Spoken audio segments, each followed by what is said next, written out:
I shall not die, but live to proclaim the goodness of the Lord in the land of the living. Now, for those of us who are not connected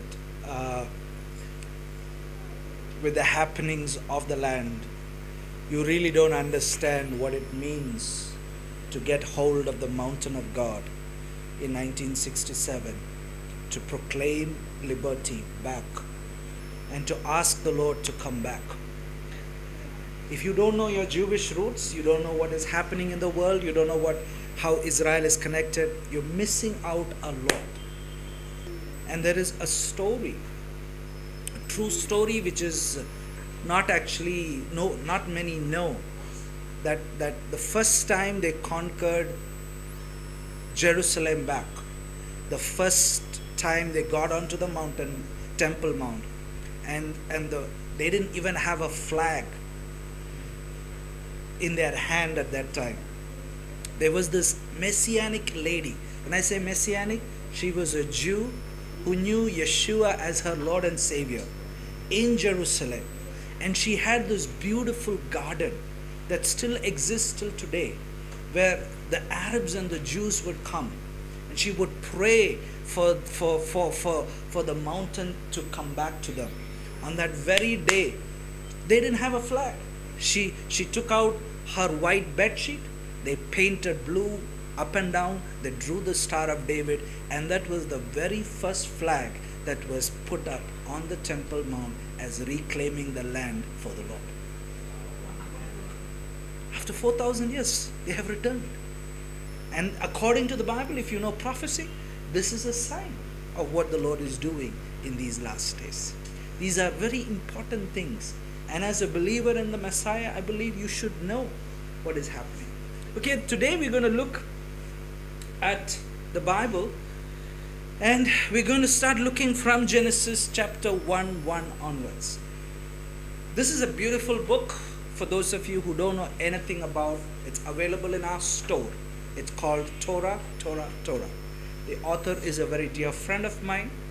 He born and raised up in a Catholic church, accepted the Lord, was part of the Assemblies of God for many years, and as he walked in his walk with God, he understood what it means to get into the Torah and understanding the Torah of God. Now, for those of you who don't know what the meaning of Torah is loosely or badly translated in all of our Bibles as law. But the word Torah does not mean law. It means instruction. It means teaching. It is something that is good. So if you don't understand what you're learning, you won't really want to take it up. It is not a burden. It is not a system of rules and regulations, but it is beyond that. So this is a really great book. I really encourage you to get a copy for yourself so that you can take time to read it. So where do we begin? This is where we begin. We're going to open up the treasure. We're going to open up this treasure chest. And in this treasure chest, what does it say?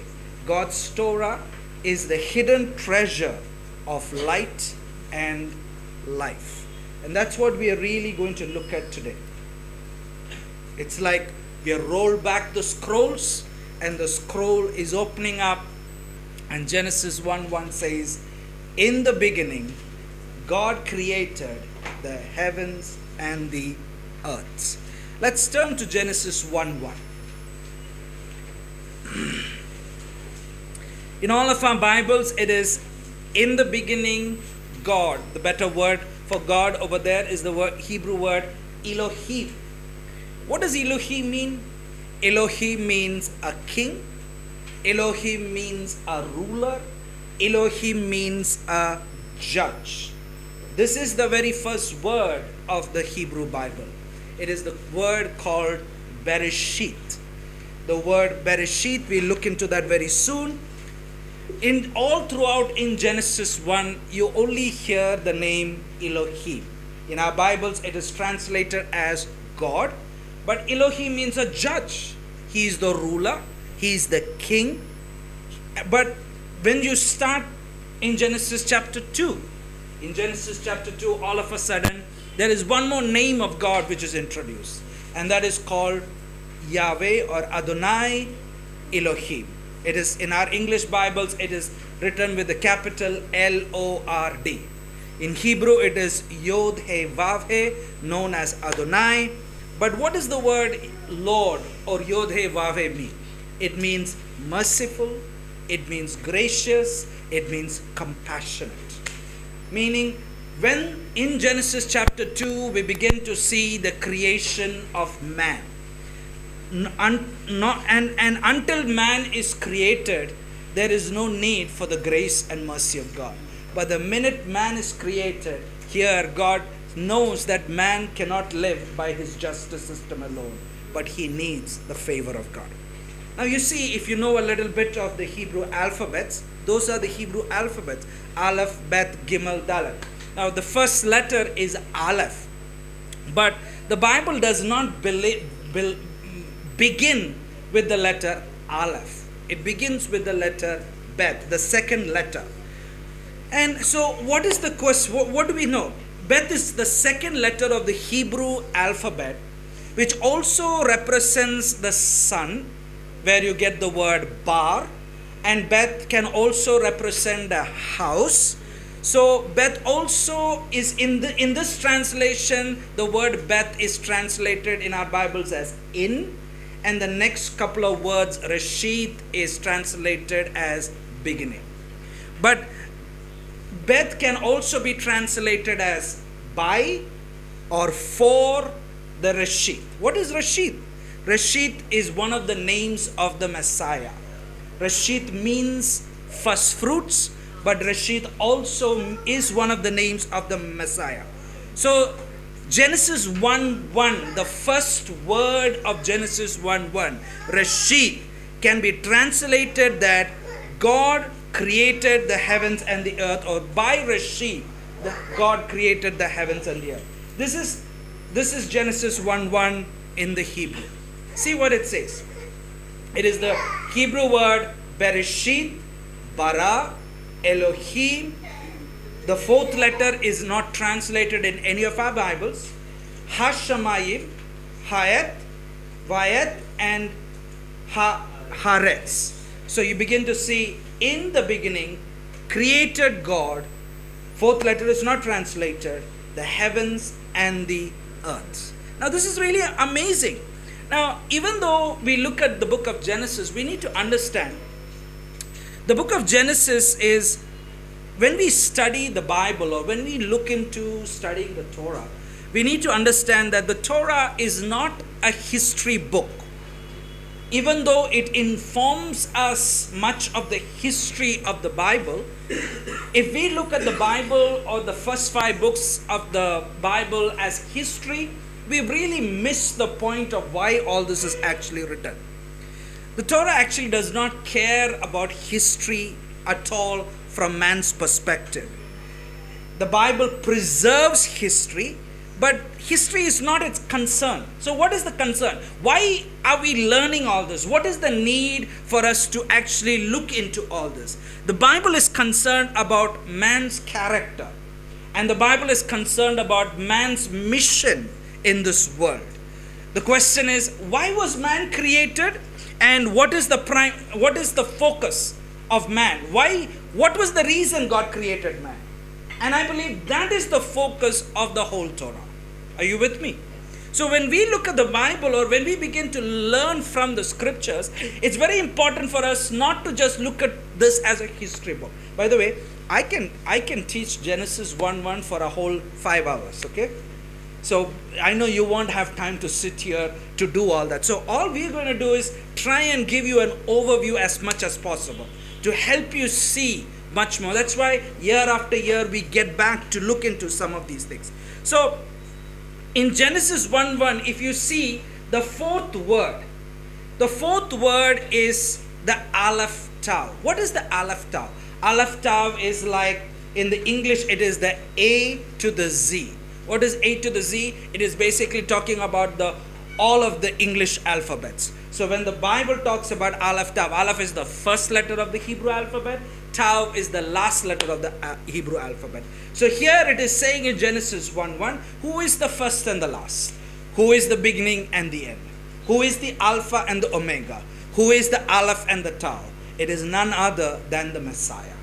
So the Hebrew word Bereshit, in beginning, or in first fruits, or by the first fruits, or for the first fruits, the heavens and the earth were created. So that's how we can translate Genesis 1:1 first word. But if that is true, then we can also compare that with John 1:1. What does John 1:1 say? In the beginning, God created the Word. It was the Word, and the Word was with God, and the Word was God. So that's exactly what Genesis 1:1 also talks about. It's the same thing. See Colossians chapter 1 verse 16. So instead of translating in beginning, we can also translate by beginning or for the beginning. Okay, so let's see what Colossians talk about. This is Paul. He's talking about in the New Testament. See what is Paul referring to in Colossians chapter 1 verses 16 through 18. It says, for by him, who is the him? Him is basically the Reshit. Who is the Reshit? The first fruit. Who is the first fruit? It is the Messiah. For the Messiah, by him were all things created that are in heaven, that are on the earth, visible and invisible, whether they be by thrones or dominions or principalities or powers. All things were created by him and for him. You see, I told you a translation for Beth is not just in, but it is also by and for. Who is Paul? He's Rabbi Shaul. He's a Hebrew scholar. He knows what he's talking about. So when he's writing Colossians 1:16 and 18, he's not writing about a New Testament theology like we Christians think about. He's writing something which is already there from the very foundations of the earth.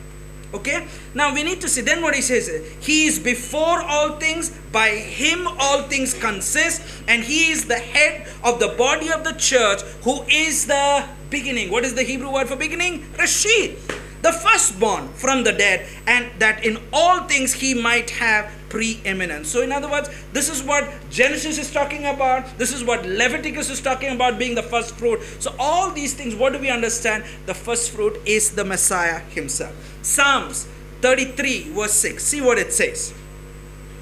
Psalms 33 verse 6.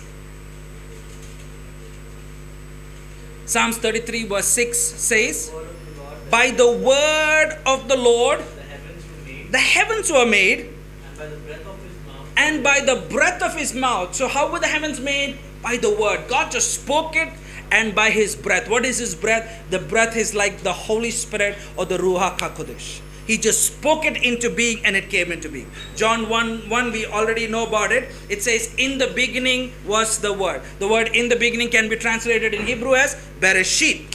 What was there? Was the word, and the word was with God, and the word was God. You see Genesis 1:1? You see John 1:1? In other words, what John is saying is what Genesis 1:1 is saying. John says in the beginning was the word. Genesis 1:1 says it was the word. You see the fourth letter of the Hebrew in the Hebrew verse, Genesis 1:1. The fourth word is the Aleph Tav. So in other words, in the beginning created God by Messiah the heavens and the earth. Wow. Do you see that? You only begin to see all these beautiful things in the Hebrew. You don't get to see it in the English. Okay? Now, so let's go on to see. This is the letter Pe. Pe. We have some eyes and we have some mouth. The letter, the beauty of the letter Pe, every Hebrew alphabet is not just a picture, it also has a meaning. The letter Pe has the meaning of the word mouth. So that's why you see the mouth over there. See? And you put a He towards it. It's basically like, that's how Pe is spelled. So it's through his mouth, and He is the breath. So God spoke through his mouth and the breath, and that's how the world came into existence. Are you with me? So Pe is spelled with a He, representing the breath that comes from the mouth. Now we all know the first letter of the alphabet is Aleph. But inside the Pe, we can put a letter Bet. So what came from the mouth of God was basically Bereshit. The first word that came from the mouth of God was Bereshit, in beginning. And that's how God spoke everything into existence. Okay? Now you see this. This is how Aleph is spelled. It is spelled with an Aleph, a Lamed, and a Pe. Now if you take the first two letters, the Aleph and the Lamed, it basically means God, El, and then the word for Pe is mouth. So in the word Aleph is basically the mouth of God. And if you see through that mouth, what was the first thing that God spoke? Was Bereshit. Are you with me? Are you guys with me? This is how it is. So it has been suggested that while the Aleph also represents the Father, was there in the beginning, but because the Aleph is silent and because nobody can see the Father spoke through his Son, the Beit or the Bar, and he spoke Bereshit. So surrounding this visible letter of Pe is surrounding the visible letter of Bet is the letter Pe.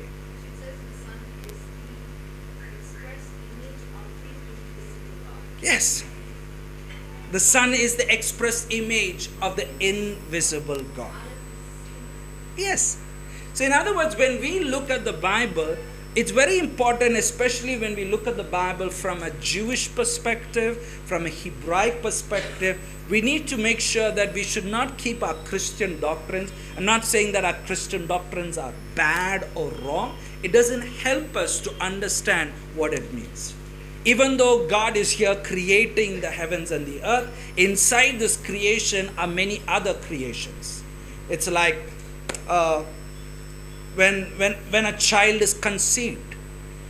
If a woman or a mother says, I am conceived with a baby, you know, in the first 4 to 5 weeks, what are the first things that gets developed in the child? It is the brain, the heart, and the spinal cord. It all starts with a tissue. So inside the mother, it begins with a tissue, and inside this tissue begins to form into a tube, and inside the tube, another life begins to begin. So inside creation are many other multiple creations that are taking place, which you and I have no clue of. That's how the heavens and the earth was made. It was not just made just like that. It all began with a thought that originated in the mind of God. You know, many people ask, who is God? That's not the question. We need to ask, who is God? We need to ask, who is like God?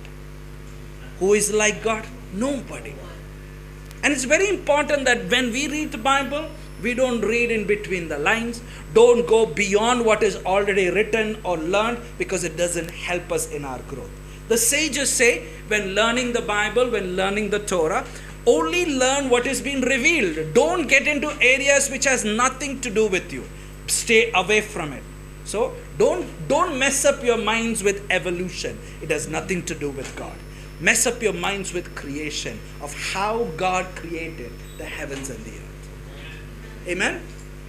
So we know that all scripture from Genesis to Revelation is God breath, and the Pe, which represents the mouth of God, and God is breathing forth or speaking forth creation. And this invisible God spoke forth creation with the letters Beit and the letter representing the Son, which is the Word of God, which is coming out from the Father's mouth. Amen. So let's see Genesis 1 verses 3 4 and 5. Genesis 1 verses 3, 4 and 5. God said, let there be light. And there was light. Then God saw that light was good, and God separated the light from the darkness. now we need to understand, when we read this verse in Genesis 1 verses 3, 4 and 5, here the sun, moon and stars are not yet created.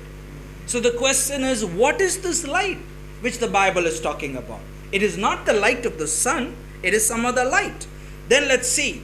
And what did God say? God said, God called light the day, God called the light the day, and the darkness he called and the darkness he called night. and there was And there was evening. evening and morning the first day. In the first day, there was no sun, there was no moon, there was no stars. So what is this creation? This is not the creation of the sun, moon and stars. This is something else. Let's see. You see over here, this is Genesis chapter 1 verses 4. What does verse 4 say?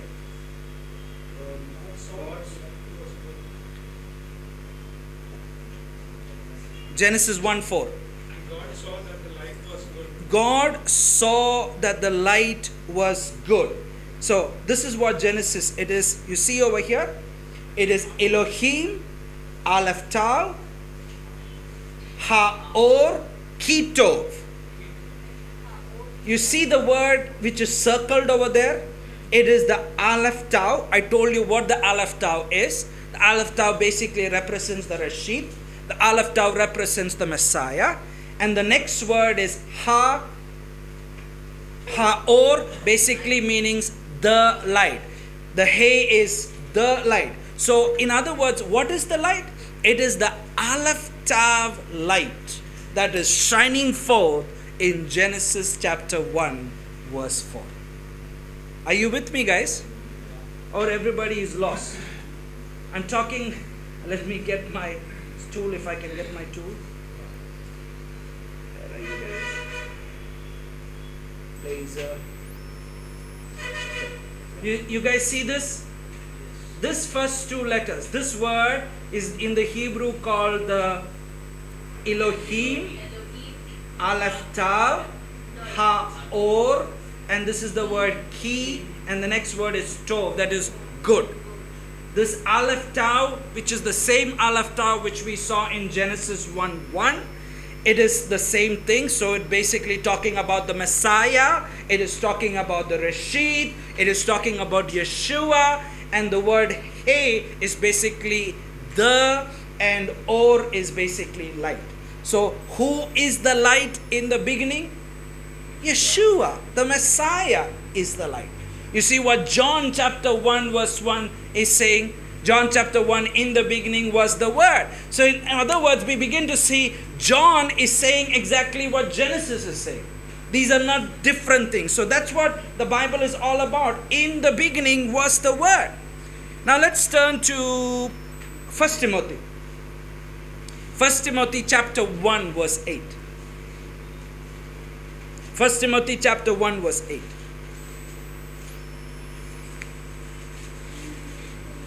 What does it say? But we know that the law, the word for law is Torah. The Torah is good. So number one, we need to understand, when we look at the Bible, especially the Old Testament, we need to understand it is not a bad thing, it is a good thing. Amen? It is a very good thing, so it's not a bad thing. Let's see. Okay. Now this is the letter that we saw in Genesis chapter 1 verse 4. It is Aleph Tav Ha-Or. Now like I said, every Hebrew word is a picture. Every Hebrew word has a meaning. And every Hebrew letter also has a numerical value. So let's look at the numerical value of this word Aleph Tav Ha-Or. The Aleph is basically 1 and the Tav is basically 400. Okay? Then we have all of them together, and if you mix them, it is 212, and 401 is equal to 613. What is so spectacular about 613? There are 613 commandments in God's word. So you see in Genesis chapter 1 verse 4, you begin to see that in the beginning itself, God is talking about it is good.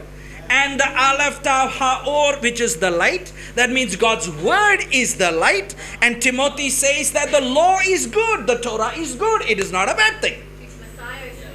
You see, Messiah is all over in the Bible. Yes, he is the embodiment of the commandments. Absolutely. He is the Torah. He is the living word. So if you throw out the Old Testament, if you throw out especially the first 5 books saying it is full of laws, you miss out the whole embodiment of the Messiah himself. So the word, the light is the Torah of God. Yes, the light is the Torah of God. He is, because he is the word.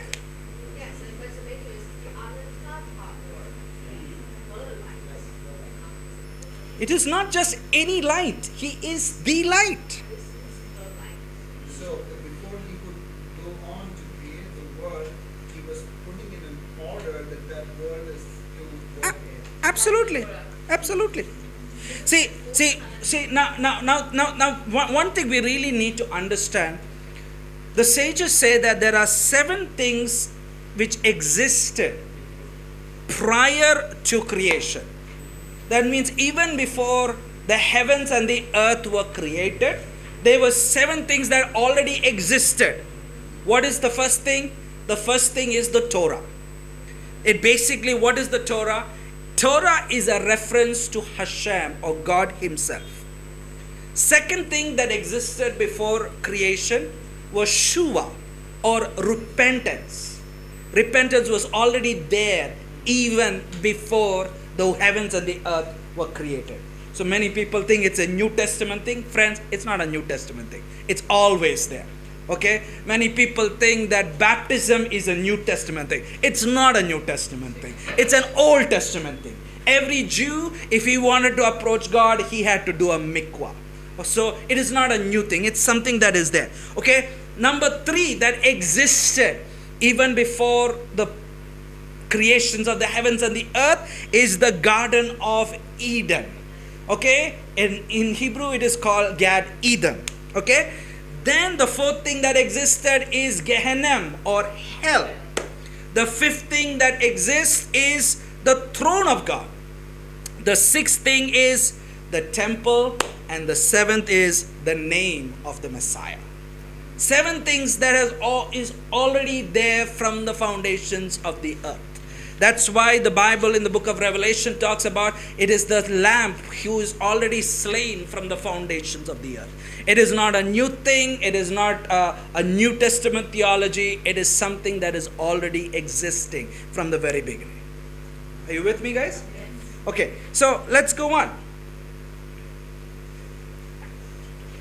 So we begin to see that light is God's word, and that light is the Messiah himself, and the word of God is the Messiah himself.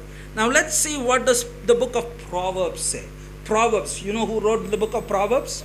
Solomon. He was one of the wisest. He was the wisest king that ever lived. Okay, there was nobody. None of our wisdom can make up to this man's wisdom. Okay, because his wisdom is not just, it is not knowledge. It's a different kind of wisdom. I can't talk about that now. It's something different. Let's see. Proverbs chapter 6 verse 23. It says that the commandment is a lamp and the Torah is light. Do you see what is the light? This is the light.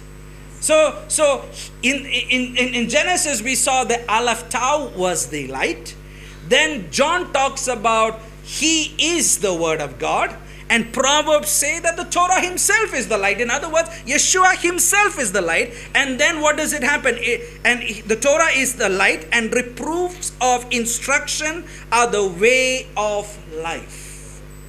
You say Yeshua said, I am the way, I am the life. So what is the way of life? You want to know what is the way of God? You need to know the Torah of God.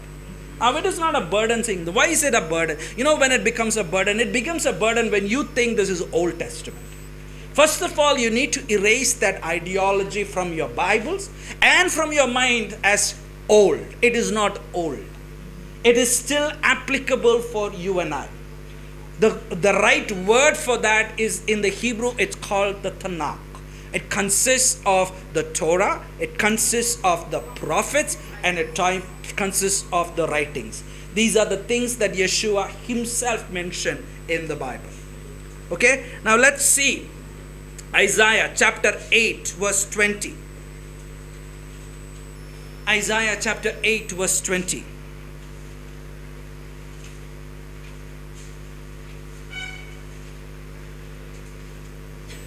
Isaiah chapter 8 verse 20 says, to the Torah and to the testimony, if they speak not according to this word, it is because there is no light in them.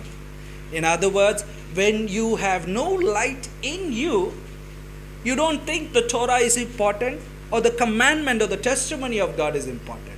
When you have the light of God in you, you can see for sure without a shadow of doubt that the Torah is important. It has light within us. Revelation chapter 12 verse 17. It's about the future. See what it says.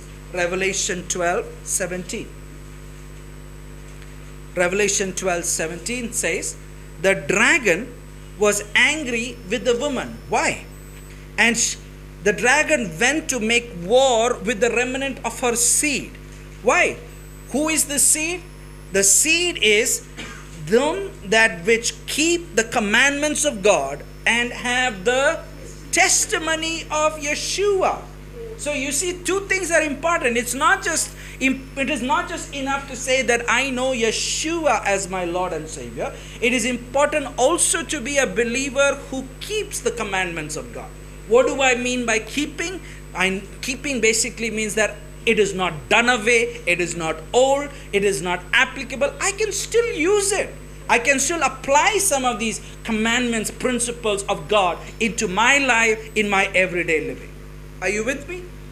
See what John chapter 3 verse 19 to 21 says. It talks about this light. So this light is good. This law is good. This light is the law. This light is the word. The law is the word. And all these are good. And it's very clear that in the last days that the enemy is he has no problem with people only who have Yeshua. He will have problem only with people who have both Yeshua and the commandments of God. Amen. See what does John chapter 3 verses 19 to 21 say. It says, this is the judgment. What is the judgment? The light has come into the world. Men loves the darkness than the light. You see, what is the light? Messiah is the light. The word of God is the light. But what is the problem with the people? Men like darkness. Because you love darkness, you don't think the light or the Torah is good because you think it's not good. That's why if you're just going to focus on the New Testament, that is just on the Matthew to Revelation, you're not going to really get the whole heart of the Bible. I tell people, if you want to understand what Matthew to Revelation is a commentary of the first 5 books of the Bible. If you're going to sustain your life with the commentary, you're not going to get anywhere far. You need to sustain yourself with the Torah, which is the first 5 books of the Bible. You need to know word for word what is written there.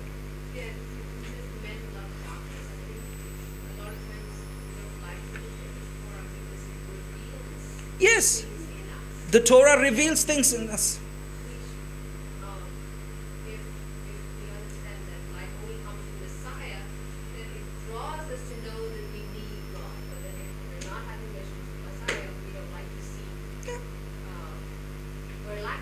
Absolutely. Absolutely. See, it is good to have Messiah, but I'm not saying that you just live by that. It's important that we go beyond that. Okay? See what else I'll say. The men loved darkness rather than light because their deeds were evil. For everyone that does evil, what does happen? He hates the light. The word of God is the light. The Torah is the light. Yeshua is the light. And everyone who hates the light basically is because you have evil in your heart, and he neither comes to the light, lest his deeds should be reproved. But he that does truth comes to the light, that his deeds may be made manifest, that they are brought in God. Amen. So what do you see? In Genesis 1:1 we see it says, let there be light. In John 3 it says that the light has come into the world. In Genesis 1 we see there was light. John 3 says that man loved the darkness more than the light. Genesis 1 says that God saw the light and said it was good. John 3 says those who are wicked hate the light. Genesis 1 says that God separated the light from darkness. John 3 says they did not come to the light. Genesis 1 says that God called the light day. John 3 says those who love truth come to the light. So in other words, through all these scriptures we begin to understand is that the Torah itself is the light. And why is it the light? Because it reproves us. It teaches us. It corrects us. It brings instruction to us. What is this instruction for? To live the way of God. I cannot live my own way and say I am a believer of the Lord. If I am a believer of the Lord, that means I need to be willing to change my whole mindset and live according to God's word. It doesn't come only on Sunday or only on Saturday I am a believer. No, to have a mindset according to God's word, I need to be filling my whole being with God's word, which begins from Genesis 1:1 onwards. Amen. Let's go to Genesis chapter 3. Genesis chapter 3 verses 23 and 24. Are we learning something? Yes. Therefore the Lord God sent him out of the Garden of Eden. It says this is a time after the sin of Adam and Eve, and God is sending him from the Garden of Eden to do what? To cultivate the ground from which he was taken. Okay. And then So he drove the man out, He drew out the man. and at the east of the Garden of Eden, Mhm. he stationed the cherubim He stationed the cherubims and a flaming sword. which turned every direction to guard the way to the tree of life. It talks about basically about the garden. It talks about blocking the way to the tree of life. What was the problem? The problem was disobedience. By Adam and Eve was the problem. And because of that, they were separated, they were thrown out, and it was hidden from them. Okay? But do you know there is a way back to the Garden of Eden? There is a way back. It is the way past the flaming sword and past between the cherubim. The Torah calls this the way of the tree of life. And it is the first time the way Derek appears in the Bible.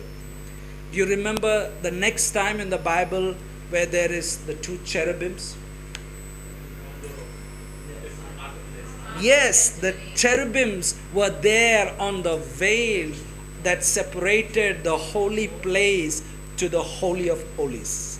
What did it protect? It protected the Holy of Holies. What was there in the Holy of Holies? The Ark of the Covenant. What was there inside the Ark of the Covenant? It was the commandments, the Torah, the Word of God. Are you with me? So what is the way back to the way of life, to the garden of life, to the tree of life? Is through the way. But who is able to take us through the way? Let's see. Exodus chapter 26:31. It talks about this way. Exodus 26:31. It says that you shall make a veil of blue, of purple, of scarlet, and of fine twinned linen, of cunning work, and with cherubims shall it be made of. And what were the cherubim supposed to do? They were supposed to stand before the Holy of Holies. Just as these cherubims in Genesis guard the way to the tree of life. The way of the tree of life entails between passing these cherubims into the Holy of Holies. Yet, who can go there? There is a flashing sword to contend in, as it is written. So how do we enter?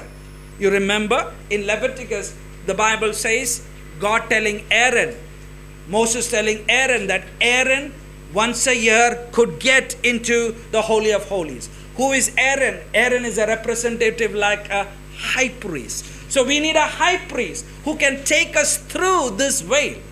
And there is no other perfect high priest than Yeshua. So what is Yeshua taking us back into? He's not just bringing us salvation, but He's taking us back through the holy place into the Holy of Holies, where lives the Ark of the Covenant to get us back connected to the Torah of God, to the Word of God, because He knows it is the light and life to all who believe. Amen. Are you with me? It is only Yeshua who is able to give us access back to the tree of life. See what it says in Revelation chapter 22, verses 13 and 14. Revelation chapter 22, verses 13 and 14. I am the Alpha and the Omega. You know, by the way, it is good to put the Hebrew because Yeshua spoke in Hebrew. So He would have said, I am the Aleph and the Tau, the beginning and the end, the first and the last.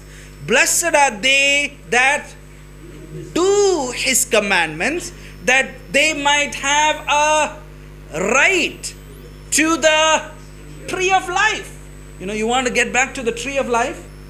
The book of Revelation tells us how we can get back to the tree of life. It is through the Messiah, by doing His commandments. And they not only have the right to the tree of life, they may enter in through the gates of the city. You remember what Yeshua said? I am the way, I am the truth, and I am the life. So what is the way for us to enter back into the tree of life, which has been closed in the book of Genesis, is through the Messiah. But the Messiah does not take us away. He does not say that the commandments are done away. He does not say it is not good for us. He wants us to get back to it. Okay? So Yeah. it's like we're following Messiah, Yes. and we're having our sins washed away by His blood, and He is my high priest. He draws me into the presence of God, Yes. which is what I wanted. Yeah. And I'm being drawn to the presence of God, and I'm delighted with what is the presence of God? It's the Torah. It's the Word of God. And so I'm thinking that when He's able to take me into this, we say that, we cannot boldly come into the throne room of God because of the high priest. But what He draws me into is more and more of His Word. Yeah. And that is actually, I think, what brings that life away. Because I think sometimes even though we're believers and we know Torah all in our head, I'm not sure how much of us really believe that it sets us free, it brings me life, it heals me. If I really know that that's what the Torah does for me. But when I see that if I follow Messiah, that's what it's going to draw me into. I can be more assured that learning the Torah and following Messiah into the scriptures, it's not a burden like sometimes people approach the Torah. Yeah. It cannot be a burden because the Messiah is drawing me into that. The Messiah is taking me there. Yeah. So it cannot be a burden. That's a lie in my head that is commandments and I have to do what God says. Somewhere there's a lie that it's burdensome. But that is His presence. So I think, even for those of us who might have heard about Torah for years, there's still something that is difficult. And it's hard. That's a lie. It's a lie. Even in a couple of Torah portions where it says it's so easy to do it and it's very near to us. It's not burdensome. But do we believe that in daily life? Yeah. Do we believe that I want to hear God's word about the situation? Or I don't want to hear what God says about it because it's going to be something difficult. Yeah. So we need to understand, as we learning the Torah, These are not difficult things. It's not burdensome. It is for people who love the Lord. If you love the Lord, you will take time to learn the Word of God. This does not bring bondage to you. It does not put you in difficulty. It basically helps you get freedom. Yeah. I have scriptures which I can show you, which says that the law brings liberty. It is liberty to him who loves the Lord. Now, if you're going to look at this as a way to salvation, it's not going to point. We all get salvation only through Yeshua, the Messiah, which is through faith. But after you have accepted the Lord and have received salvation, you can't remain as a child anymore. You need to be a student of God's Word. When I say student of God's Word, it is not just coming on Sunday morning to be listening to God's Word. You need to be a learner, a disciple. A convert is one who does not know anything of the Bible. You just take the 3-point message and are satisfied with it. But the 3-point message after 3 days into the week is also gone, because I don't remember that. So it doesn't sustain us. What sustains us is God's Word. That's why you need to bring in the Word into your being. You need to learn it like you study any other subject, because that is what brings life into your bones. Amen? Genesis chapter 2, verses 7 and 8.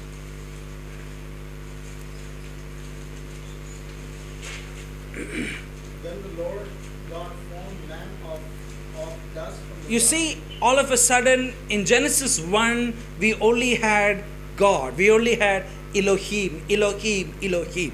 But all of a sudden in Genesis 2, we begin to hear this word, Lord God. Adonai Elohim. Adonai Elohim. What does Yod-Heh-Vav-Heh mean? Merciful, gracious. So when people say there is no mercy, there is no grace in the Old Testament, here Genesis 2 talks about the mercy of God. It's already there. So he says that the Lord formed man out of the dust of the ground and breathed into his nostrils the breath of life, and man became a living soul. And then what happened? The Lord God planted a garden eastward in Eden. Do you know Genesis 1:1 does not talk about the Garden of Eden? There was no Garden of Eden in Genesis 1:1 or Genesis chapter 1. The Garden of Eden comes into place only in Genesis 2. And the Bible says it was the Lord God who planted it. There's so much there to learn about what is this Garden of Eden. Is it really a place? Or is it something else beyond a place? And then what it says, that he that there he put the man whom he formed. So the Lord God planted the garden. In other words, the Lord himself was a gardener. So that means gardening is a good thing, okay?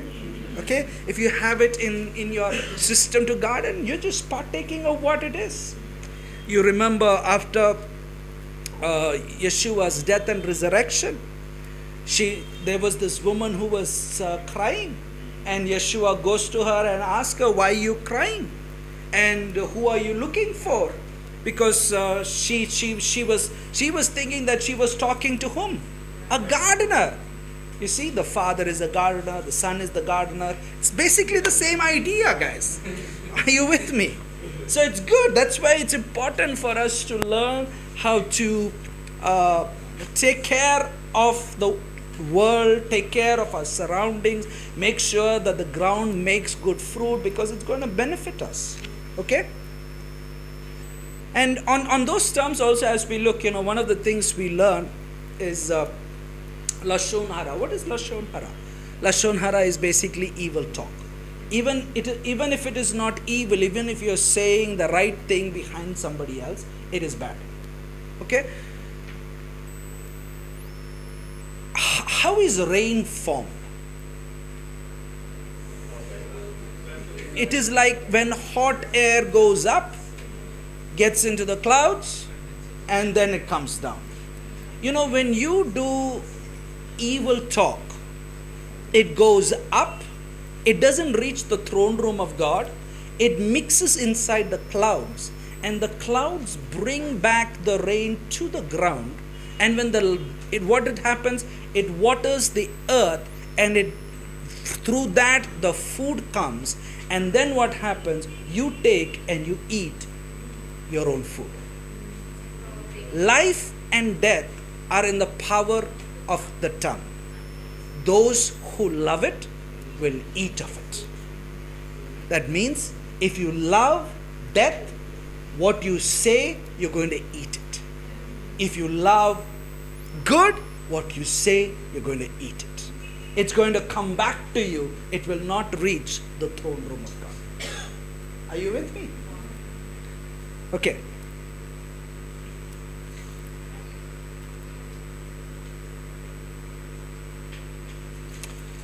Okay, let's do a quick looking into this. Now, this is a crowd. In Genesis, we begin to see that the Lord is the king. He is the Melech. He is the king of all kings. Now, as you look at those pointy things around his crown, I want you to have this imagination that it has 22 pointy things around, basically like the Hebrew alphabet. Okay, now this is the Hebrew alphabet. You see, Hebrew is usually circular. It is not linear. When we think linear. One is over, one is finished, let's go on. Jesus did it, he fulfilled it, let's move on. But the Hebrew language is not like that. It is always circular. You see the last word, can you see the way the tau is? My pen. Okay, that's my pen. Next to the Aleph. Yeah. This is the letter tau, and this is the letter aleph. Okay, now we need to understand it's like a chain. It has different beads, but when you put it together, it is both connected. So it's like the tau and the aleph are connected. It's like a circle that has no beginning or that has no end. Are you with me? Now look at this tau. This letter tau is connected to the letter aleph like a bead. Do you know how in ancient language how tau was written? Tau was written in the form of a cross. You see this? It was the cross. It basically represents the Son. It is through the Son you reach the Father, who is the aleph. Are you with me? Are you guys with me? Okay. So now, if the aleph tau is the back of this chain, what is in the front? It is these three letters: the mem, the lamed, and the ket, or the kaf, which is basically meaning Melech. What does Melech mean? Melech is like the king. So in other words, he is the King of Kings. He is the Lord of Lords. And what is the beauty of this king? This king, Melech, according to the Bible, only wants voluntary subjects. He does not want forced subjects. That means if you don't want to walk with him, he doesn't want you to walk with him. You don't want to give unto the Lord, he doesn't want you to give. You don't want to know his word, he doesn't want you to know his word. But only if you love him, then only you would want to know his word and you want to walk in his word. Amen? Genesis 1:1. You know what's the first word of Genesis 1:1? It's the word Bereshit. That's how it is written in the Hebrew. Do you know the last word in the book of Deuteronomy? Yes. The last word in the book of Deuteronomy, the very last word is the letter Israel. So just like the Tav is connected to the Aleph, here Israel is connected to Bereshit. Let's see the last two words. It is the Lamed and the Bet. The Lamed and the Bet comes a Hebrew word Lev. And what does Lev mean? Lev means heart. What should be there in your heart? It is the word of God, the Torah. Like I said, the Lamed has the meaning of a shepherd's staff. Shepherd staff is something that controls.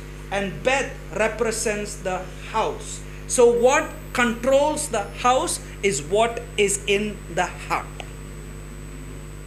What controls your house is depending on what is in your heart. If you have God's word in your heart, then God's word will control you. If you have the world in your heart, you will have the world control you. Are you with me? Everybody with me? Yes. This is basically a sunrise from the Dead Sea. This is the picture on top of Masada. If you ever get to go to Israel, you will have the opportunity to climb this mountain. You know, it takes a little bit of time. So build up your stamina. It's good for you. You can climb up this mountain. This is a rainbow that was across the Sea of Galilee.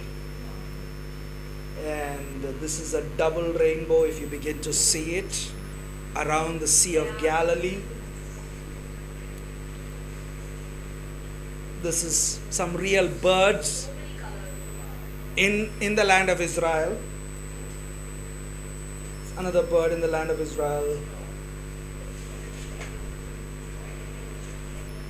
This is an ancient city near Arat, the ruins of an ancient city which still exists till today. We get to see. This is the picture of the blood moons that happened 2 years back, I think. Okay, now Genesis 2 verse 4. Genesis 2:4 says, these are the generations of the heavens and the earth. Genesis 5:1 says, this is the book of the generations of Adam. Now in the English, both these are the same English word, generations and generations. But in the Hebrew, if you look at the generations in Genesis 2:4 and Genesis 5:1, there is a spelling mistake. It's not a spelling mistake, it is purposefully done. What is happening? There is this missing vav, this missing letter, which is not there in Genesis 5, which was there in Genesis 2. You don't see that in the English, you only begin to see that in the Hebrew. Now, when those of the translators, when they wrote the Bible, they could have made some kind of differences to make sure that it is different, but they didn't do that, you see. They could have written Genesis 2 as that and Genesis 5 as that, but they didn't do that. They just kept it the same. But what happened? Genesis 2 was a time where there was no sin, but after sin entered into the world, the generation's genealogy changed. The Vav is the letter 6, is the numerical value 6, the Vav represents man. So because of the sin of man, something happened to the genealogy of the heavens and the earth. And you know, from then, Genesis 5:1 onwards, every time in the Bible you begin to see this spelling mistake, this error happening again and again, until it comes back to Ruth chapter 4 verse 18. It says, these are the generations of Perez. What is so special about this? All of a sudden it has been rectified. That missing vav has come back. And chapter 4 verse 22 says about Obed begetting Jesse, and Jesse begat David, and through David comes the Messiah. So when the Messiah who rectifies everything came back into the scene, all of a sudden everything was rectified. And we begin to see in Matthew chapter 1 verse 1, this is the book of the generations of Yeshua HaMashiach, the son of David. You remember what is so special about the book of Ruth? The book of Ruth is when a Jew or a Gentile come together, believe in the Messiah, and through their oneness, the Messiah is born. Because a godly lineage has come into place, all of a sudden things have changed and being rectified through the Messiah. In other words, it is only the Messiah who is able to rectify things back to its original. If you go on to read Matthew, you begin to see Matthew begins to talk about genealogies, generations. It says 14 generations, 14 generations, 14 generations. Why is there 14 generations? It's because of this word David. What is so special about David? This is how David is written. Like I said, every Hebrew word is a numerical value. This is the value. It's basically 14. So what is the Bible trying to say? Jesus is truly from the genealogy of David. 14 generations. 14 generations. This is what the Bible says. Amen? We remember in Genesis 1:1, there are these seven words. Bereshit, bara, Elohim, et hashamayim, et haaretz. In Revelation, it talks about John seeing a 7-candle stand. And he says that the one in the middle of the candle stand has the appearance of the Son of Man. So this also has 7. Genesis 1:1 has 7. You see what is there in the middle is the 4th word. It is the Aleph Tau. So the Aleph Tau in Genesis 1:1, which represents Yeshua, is the one who is on the center in Revelation, who also represents Yeshua. You see, he is the beginning, he is the end. This is how it is written in the ancient language. It is the nail and the leader who is nailed to the cross. Are you with me?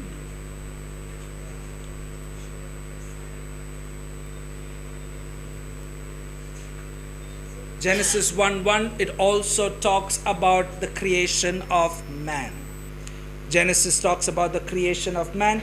Now, this is the time when Adam was created during Feast of Trumpets. Now, how many of you remember the story of Abel and Cain? What happened? What happened to Abel and Cain? They both brought an offering, but what happened to both of them? Why? Why was one accepted? Why was one not accepted? Because the Bible is very clear. It says that Abel brought the best of his offerings, but Cain just brought an offering.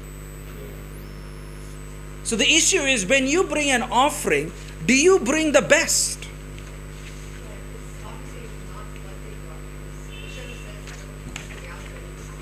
They look at their heart. It's not about what they brought outside. It's about what they do inside. You know, it is the Lord who searches what is inside our hearts. It's very important for us to realize. As we conclude, I just want to look at certain verses over here in Psalms. You know, the psalmist most of the Psalms were written by King David. And we know, as believers in the Lord, David as a man who is a great worship leader. He's a great singer, a great musician. Look at David's own words. Psalms 119. See what David says. Psalms 119 verses 126 to 128. It is a time to act for the Lord, It is a time for you, Lord, to work. but I have violated your For they have made void your Torah. rightly to do. I love your You commandments see what David is saying? David is saying, Lord, I love your commandments more than gold, more than gold, even even fine fine gold.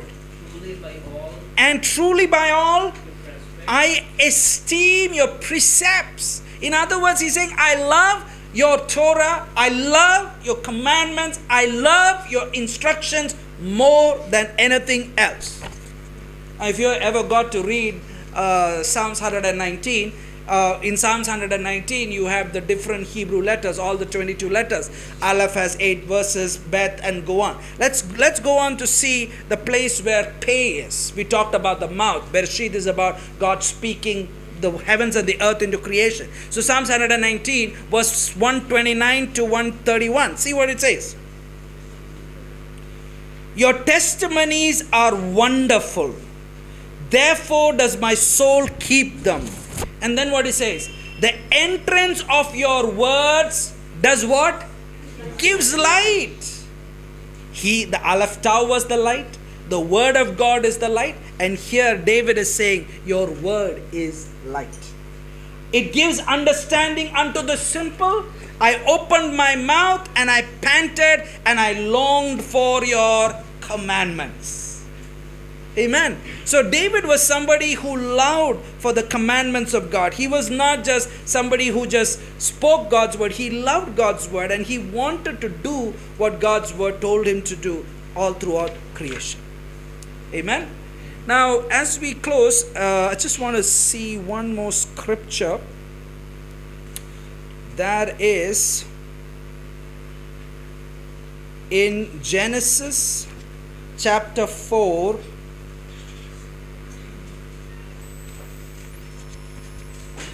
Verses 25 and 26. Genesis chapter 4, verses 25 and 26. Adam knew his wife again, and she bore a son and named him Seth, meaning God has provided me with this another offering in place of Abel.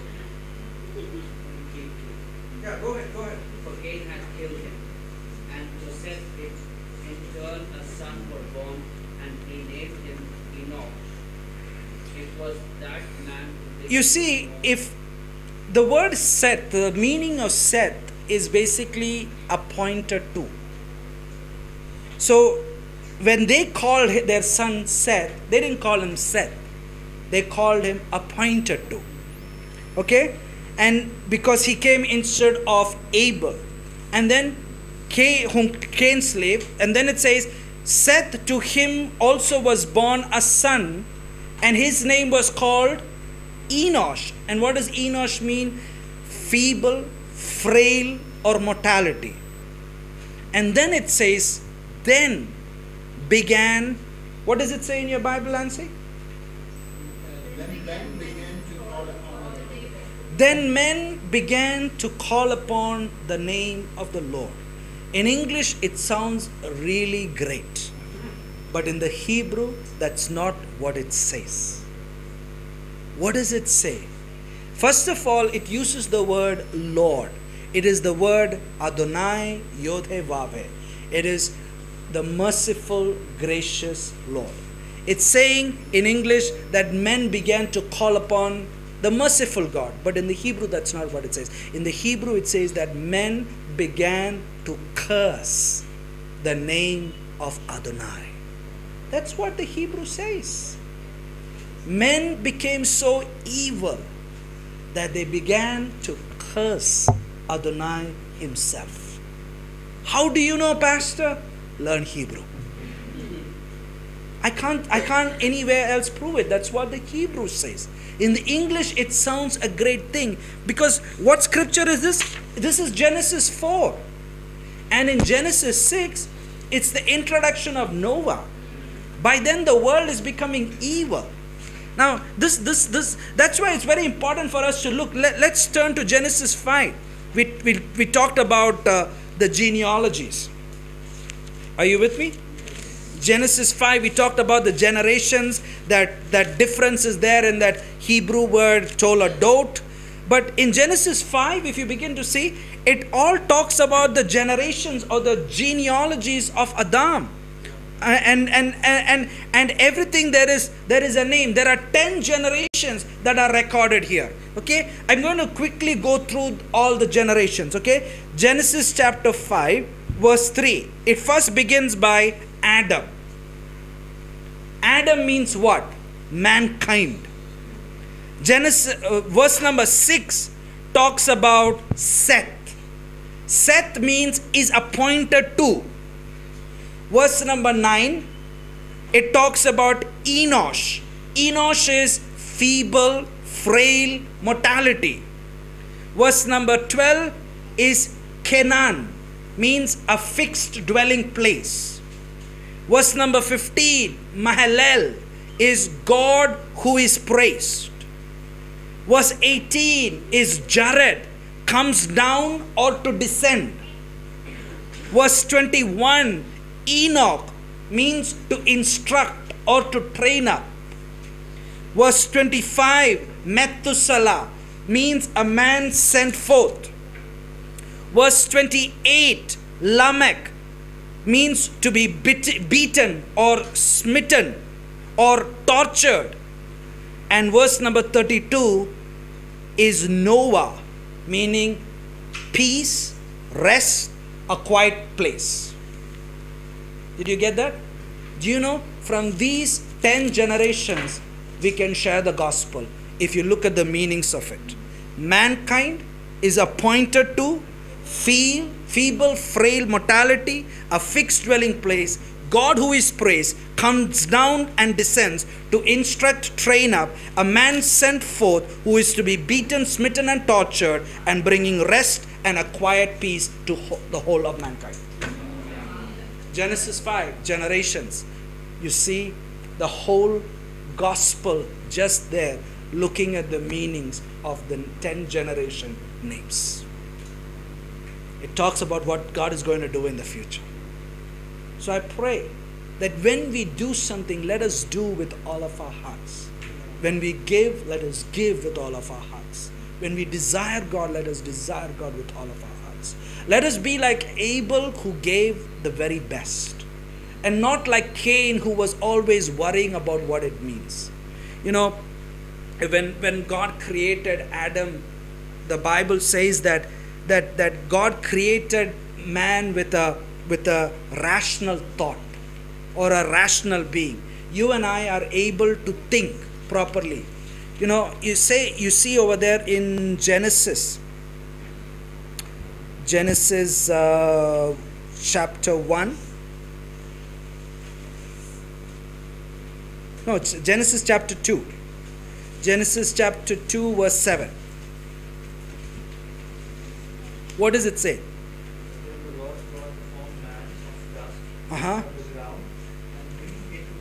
It says that the Lord God formed, the word formed over there is the Hebrew word vayitzer. And if you know a little bit of Hebrew, the word vayitzer has basically 2 yods. So when God formed man, yods basically represent hand.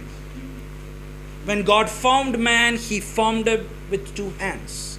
Whereas if you see Genesis 2:19, it talks about the same word, it talks about God formed the animals. The word formed over there, it's the same Hebrew word, but it only has 1 yod. So when he created the animals, he just used 1 hand, but when he created man, he used both his hands. And not only that, these 2 hands also represent the 2 inclinations that is there within man. What is the 2 inclinations? The evil inclination and the godly or the good inclination. In Genesis 1, you begin to see when it talks about Genesis 1, 20 and 21, it talks about God filling the seas with all living things. The word in Hebrew, in English it's called living creatures. In Hebrew it is called nefesh chaya. So the fishes were called nefesh chaya, living creatures. Then in Genesis 1 verse 21, when he made the creatures, the animals, it also uses the same Hebrew word in Hebrew, nefesh chaya, living creatures, living creatures, living creatures. In Genesis chapter 2 verse 7, when he created man, the last part, you see what it says? It says that the Lord God formed man out of the dust of the ground and breathed into his nostrils the breath of life, and man became a living soul. You know what's a living soul? In Hebrew it is nefesh chaya. So for the fish it is nefesh chaya, for the animals it is nefesh chaya, and for you and I also it is nefesh chaya. Are you with me? The only thing is that the animals and the birds only has nefesh chaya, but you and I have something else, and that's what the Hebrew says, vayapak, bevapak, nishmat chaim. What is that? God breathed a piece of himself into you.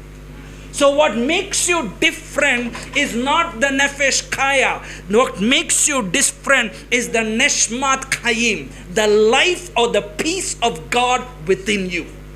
Which means you are so special. You're not like the animals or the birds, that you have a very peace of God, a light within you that can cause you to walk in the ways of God. Amen? So many things for us to really rejoice.